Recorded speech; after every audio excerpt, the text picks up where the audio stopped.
আমাদের মুখ্যমন্ত্রী শুভেন্দু অধিকারী আরজি করের ফাইল খুলতেই একের পর এক বড় বড় বোয়াল মাছগুলি জলের তলা থেকে বেরিয়ে এসছে। আজ আরজি করের একটি বিশাল বড় খবর আমাদের সামনে এসেছে। এই বিষয়ে আমরা আলোচনা করব। আরো অনেক কিছু খবর আপনাদেরকে বলার আছে। তার আগে বলি, নমস্কার বন্ধুরা, আমি মানু। আপনাদেরকে অনেক অনেক স্বাগত, শুভেচ্ছা আর ভালোবাসা জানাচ্ছি আমাদের এই ছোট্ট ইউটিউব চ্যানেল মানু পাত্রতে।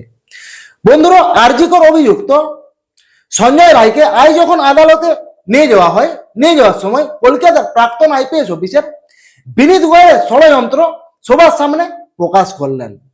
কি বলল সঞ্জয় রায় সেটা আপনারা শুনুন।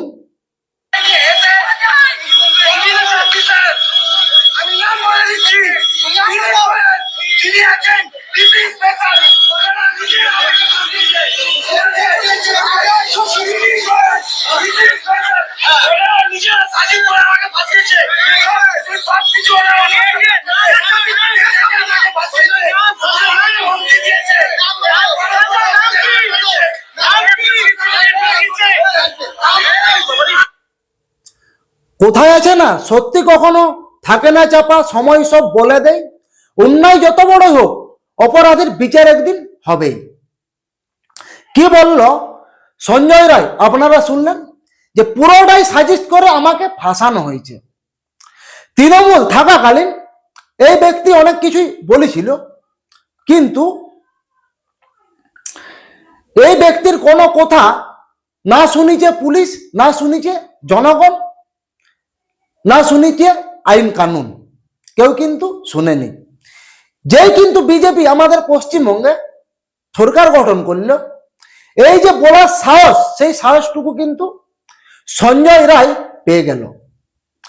দেখলেন আপনারা, যখন পুলিশ ভ্যানে নিয়ে যাচ্ছে এনাকে, কি বলছে, যে পুরোটাই একদম সাজিশ, আমাকে ফাঁসানো হয়েছে, এবং বিনীত গোয়েলের ব্যাপারে বলল। একজন নিরপরাধ মেয়েকে আরজি কর হসপিটালে নৃশংসভাবে খুন করল, কিন্তু কি হলো, সাজা কিন্তু হয়নি তৃণমূল থাকাকালীন। শুভেন্দু অধিকারী বাবু মহাশয় বলেছিল, যদি বিজেপি আমাদের পশ্চিমবঙ্গে সরকার গঠন করতে পারে, ফার্স্ট কাজ হবে কি, আরজি করে কাণ্ডে যারা যারা জড়িত আছে একের পর এক গোড়া থেকে মাথা পর্যন্ত সাজা দেওয়া হবে।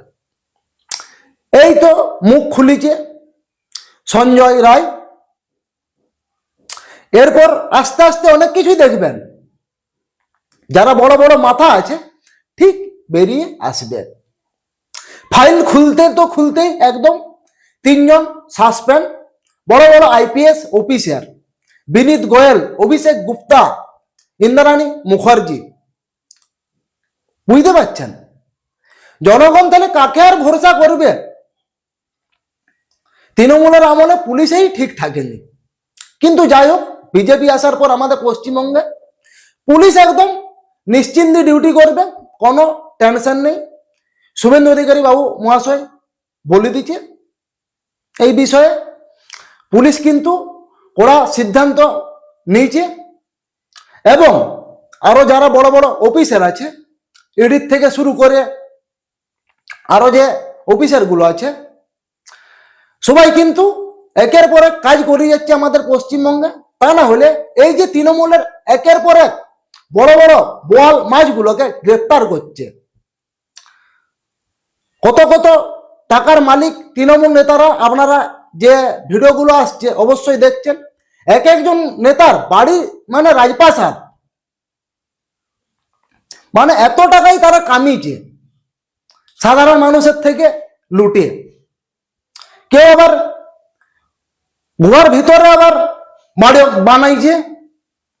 পুলিশের যখনই তদন্ত হচ্ছে, ইডির যখনই তদন্ত হচ্ছে, গুহার ভিতর হয়ে ফুরুত হয়ে যাচ্ছে, কিন্তু ছাড়া কেউ পাবেনি। একের পর এক কিন্তু সবাইকে ধরবে। তো বন্ধুরা, আবার এই ফলতায় পুনর্নির্বাচন হতে চলেছে, কিন্তু পুনর্নির্বাচন হবার আগে যিনি পুষ্পা বলেছিল যে অজয় পাল শর্মা যদি সিংহম হয়, আমিও পুষ্পা, ঝুঁকেগা নেই সালা। কিন্তু অরিজিনাল যে পুষ্পা সিনেমার পুষ্পা আল্লু অর্জুন তিনি কিন্তু ঝুঁকে নাই, কিন্তু এই পুষ্পা ঝুঁকে গেল বিজেপি আসার পরেই। কালকের ইন্টারভিউটা তো আপনারা অবশ্যই অনেকেই দেখেছেন। বলছে শুভেন্দু অধিকারী বাবু মহাশয়, আমি চাই ফলতায় জিতুক পুনর্নির্বাচনে, কারণ ফলতায় অনেক কাজ করবে শুভেন্দু অধিকারী বাবু মহাশয়, এবং আমি এই রাজনীতি থেকে অবসর নিয়ে নিচ্ছি। মানে বাঁচতে তো হবে, তাই বাঁচার জন্য নতুন কিছু চিন্তা ভাবনা মানুষ করে, সেই চিন্তা ভাবনার দিক থেকে তিনি এই কথাগুলো বলেছে। কারণ শুভেন্দু অধিকারী বাবু মহাশয় একের পর এক যে স্টেপ নিচ্ছে, তিনি কিন্তু ছাড়ে নেওয়ালা পার্টি নয়, এবং লিস্টে 1 থেকে 19 জনের মধ্যে জাহাঙ্গীরেরও পর্যন্ত নাম আছে। শুভেন্দু অধিকারী বাবু মহাশয় বলেছে ছেড়ে কথা বলবে নাই। কেন ছেড়ে কথা বলবে? কম কীর্তি করে নাই ডায়মন্ড হারবারে এবং ফলতাতে। ভোটের সময় ভালো করে মানুষকে ভোট পর্যন্ত দিতে দেয়নি, ইভিএম মেশিনে পটি লাগিয়ে রেখে দিয়েছিল, আতর লাগিয়ে রেখে দিয়েছিল।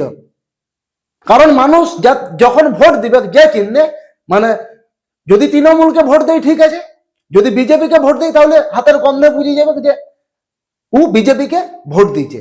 মানে এইরকম কড়ি কারসাদি চালিয়েছে। কিন্তু 26-এর ভোটে এইরকম চলল নাই।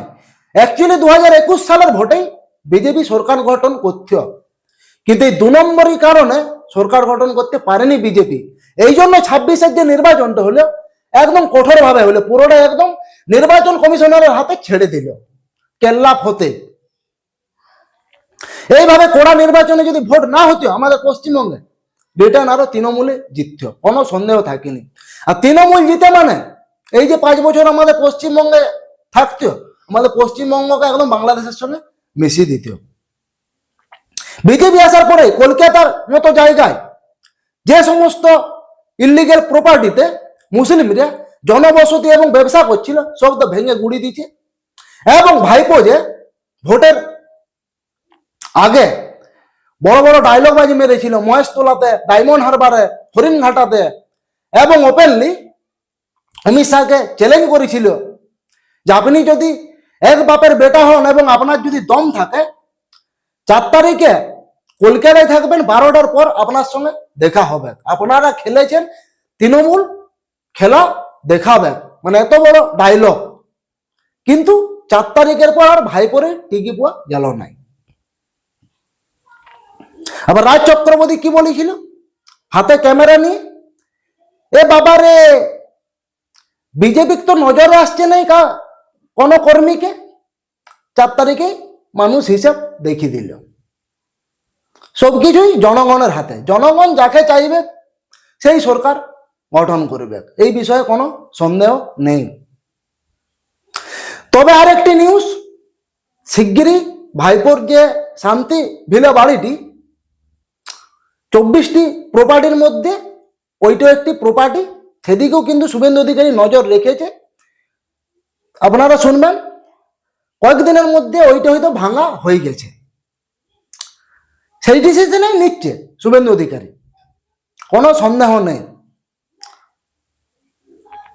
দিলীপ বাবু মহাশয়, অগ্নিমিত্রা পাল একদম ভালো ভালো ডিসিশন নিচ্ছে, খুব ভালো কাজ করছে। কারণ কলকাতার যে বিধানসভা অফিসটিতে আজ পর্যন্ত মমতা যতদিন ছিল সিসি ক্যামেরা ভিতরে বসেনি, কিন্তু শুভেন্দু অধিকারী বাবু মহাশয় মুখ্যমন্ত্রী হতে কি করলো, ভিতরে লাইভ স্ট্রিমের ব্যবস্থা করলো। কারণ যে কোটা খবর হবে ওইখানে কথম সাংসদে যারা থাকবে, যাতে রাজ্যের মানুষও জানতে পারে, কারণ রাজ্যের মানুষের জানার অধিকার আছে, সেই কারণে এই ব্যবস্থাটা করেছে। আইএসএফ এর একজন নেতা ভাঙড়ের নওশাদ সিদ্দিকী, তিনিও কিন্তু খুব প্রশংসা করেছে। ওই একটা নেতা আছে অনবরত কিন্তু সঠিক কথা বলে, অনবরত। তো একের পর এক কিন্তু আমাদের পশ্চিমবঙ্গে কাজ হচ্ছে, শিক্ষার দিক থেকেও চাকরি বাকরিও অনেক কিছু কল ছাড়বে, তারপর আস্তে আস্তে আমরা আরো অনেক কিছু দেখতে পাবো, শিল্পও আসবে, বেশি দেরি নেই, 1-1.5 বছরের মধ্যেই হয়তো, একটুকু তো টাইম লাগবে কি। তো বন্ধুরা এই বিষয়ে আপনাদের কি মতামত কমেন্টে জানান। আর ভিডিও যদি ভালো লাগে অবশ্যই ভিডিওটিকে লাইক করো। আর এই চ্যানেলে আপনারা যদি ভিজিট করে থাকেন মাস্ট টু মাস্ট চ্যানেলটিকে সাবস্ক্রাইব করবে এবং পাশে থাকা বেল আইকনটি অল প্রেস করবে। আবার দেখা হচ্ছে নতুন কোনো ভিডিওতে নতুন কোনো টপিক নিয়ে।